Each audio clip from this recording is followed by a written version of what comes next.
합의 관할이란 당사자 사이의 합의에 의하여 생기는 관할을 말합니다.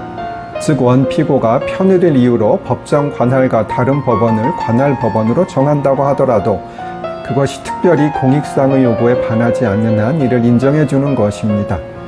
민사소송법은 전속관할을 제외하고 1심에 한하여 합의에 따라 관할법원을 지정할 수 있도록 하고 있습니다. 저도 의뢰인과 위임 계약서를 작성하면서 그 내용에 저와 의뢰인과의 분쟁이 발생한 경우에 서울중앙지방법원의 관할로 한다고 약정하고 있습니다. 가끔 다른 법원에 제소한도 해놓고 왜 서울중앙지방법원이라고 적혀 있냐고 물으시는 분들이 있으신데요. 위에 설명드린 경우와 같이 저와 의뢰인 간에 만약에 분쟁이 있을 때 적용되는 규정인 것입니다. 다만 이혼 사건의 경우와 같이 전속관할이 정해져 있는 사건의 경우에는 이와 다른 합의를 할 수는 없습니다. 간인이라 함은 계약서 등 문서가 여러 장인 경우에 그 용지가 서로 이어졌다는 것을 확인하기 위해서 앞장의 뒷면과 뒷장의 앞면을 만나게 하여 그 사이에 각 장마다 도장의 반이 찍히도록 도장을 찍는 일을 말합니다. 사실 간인이 없더라도 계약서의 효력이 없는 것은 아닙니다. 그러나 간인을 하는 이유는 계약서의 조작을 방지하기 위함입니다. 간인 대신에 천공을 하기도 하는데요. 저도 위임인과 위임 계약서를 두부 작성하고 천공을 합니다. 간인하는 것을 대신하기 위한 거죠. 간인하는 것도 다 번거롭기 때문에 천공을 하면 간단하고 좋긴 합니다. 그런데 천공기도 많이 비싸더군요. 또한 글자가 4글자밖에 안 되어서 김익현 편이라고 쓰고 있습니다. 관할의 기준시는 소를 제기한 때, 즉 제소시입니다.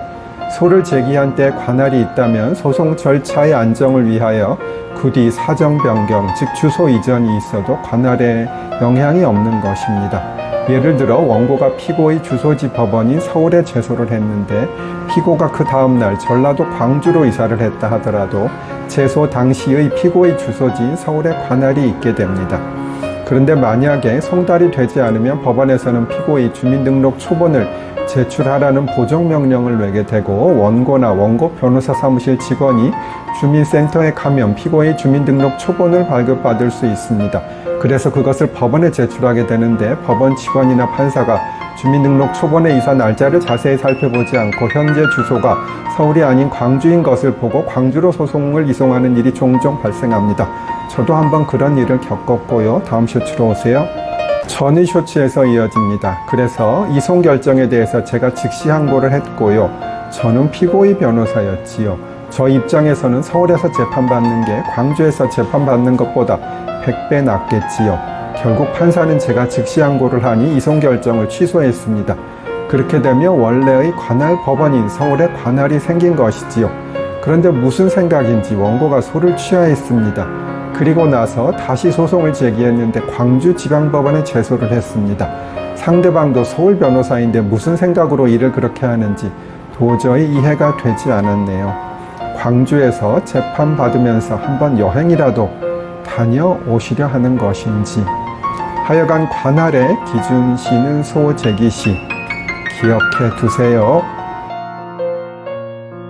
제가 취미로 피아노를 치는 것은 이제 많이 아실 것 같습니다.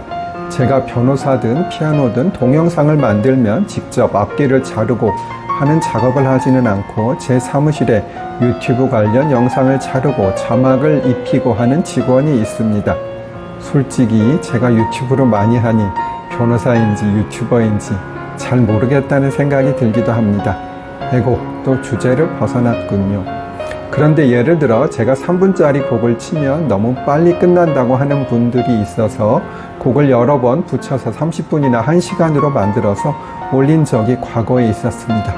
그런데 어떤 분이 30분이나 1시간씩 피아노 치느라고 고생했다고 하시더라고요.